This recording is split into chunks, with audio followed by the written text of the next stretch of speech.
मुख्यमंत्री बाळा भेगडे त्यांच्यासह स्थानिक भाजप महायुतीचा धर्म पाळला नाही।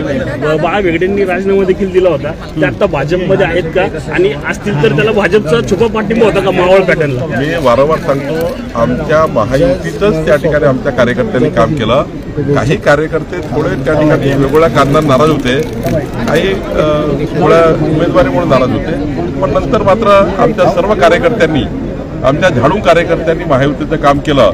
राहिला प्रश्न बाळाभाऊ भेगडेचा, बाळाभाऊच्या बद्दल आमची एक शिस्तभंग समिती आहे, त्या ठिकाणी ते जाईल आणि योग्य निर्णय होईल। पण आमच्या भारतीय जनता पार्टीच्या मतदारांनी आणि कार्यकर्त्यांनी महायुतीचं काम केलं आहे आणि महायुतीला मदत केली। भाजपमध्ये आहेत का? वारंवार सांगतो की त्या ठिकाणी आता निर्णय होईल।